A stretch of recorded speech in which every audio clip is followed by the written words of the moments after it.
네, 여러분 안녕하세요. 13장입니다.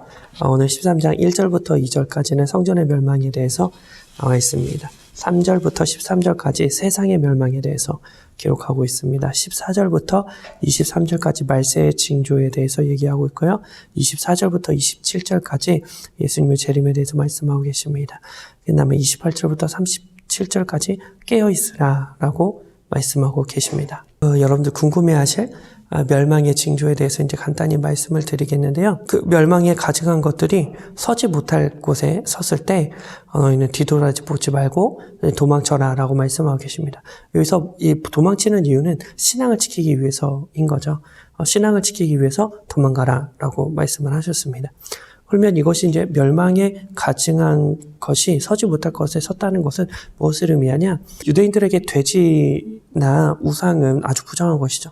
그런데 그것이 이제 나중에 예수님 이제 죽으시고 부활하신 이후에 로마군에 의해서 예루살렘 성전에 돼지가 올라오기도 하고 또 우상들이 올라오는 시간이 있었습니다. 그래서 신학자들은 그것을 염두에 두고 예수님이 말씀하신 것이 아닌가 이렇게 추측을 하고 있습니다. 이것을 우리 시대에 적용을 해본다면 세상에서 높은 권력이 예수 믿는 자들을 핍박할 때 그때는 우리가 신앙을 지키기 위해서 도망가라 라고 예수님이 말씀하신 것을 볼 수 있습니다. 또한 이제 거짓 선지자들의 특징은 뭐냐?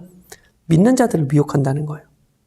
거짓 선지자들은 안 믿는 자를 전도하는 것이 아니라 믿는 자를 미혹한다는 것을 의미합니다. 그래서 지금도 자기가 재림 예수라고 하면서 안 믿는 사람들을 전도하는 것이 아니라 믿는 자들을 미혹해서 넘어오게 합니다. 그래서 우리가 그런 것들에 대해서 많은 경계를 해야 합니다. 그래서 이제 이러한 시대 때 우리가 어떻게 해야 되냐? 마지막 때가 될수록 우리가 깨어 있어야 되는데 33절부터 36절에 보면 그리스도인들이 올바른 종말을 맞이하는 자세에 대해서 예수님이 기록하고 있습니다. 첫 번째로 뭐냐면 34절, 35절 보면 가령 사람이 집을 떠나 타국으로 갈 때에 그 종들에게 권한을 주어 각각 사물을 맡기며 문지기에게 깨어있으라 명과 같으니, 그래서 주인이 종들에게 일을 맡기고 간다는 것이죠.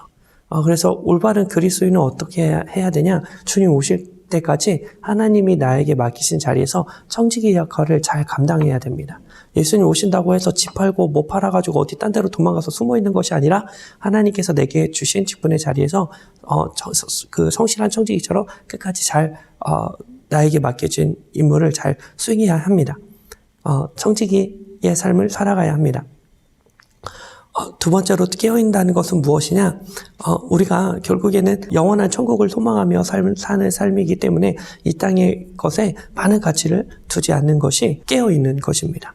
우리가 이 땅에 많은 가치를 두고 이 땅에 많은 것을 쌓아놓기 시작하면 어때요? 천국이 가기 싫죠. 이 땅이 너무 좋으니까.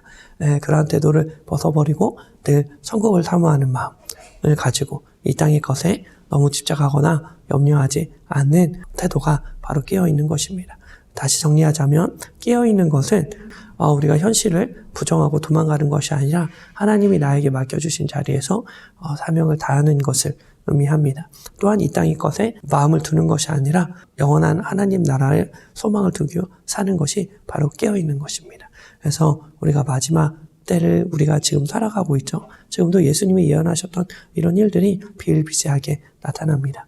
이렇게 주님이 언제 오실지 모를 이때에 우리가 깨어 있어서 세상에 소망을 두지 않고 하나님께 소망을 두고 하나님께서 나에게 주신 사명의 자리에서 최선을 다하며 사는 저와 여러분들이 되었으면 좋겠습니다. 여러분 수고하셨습니다.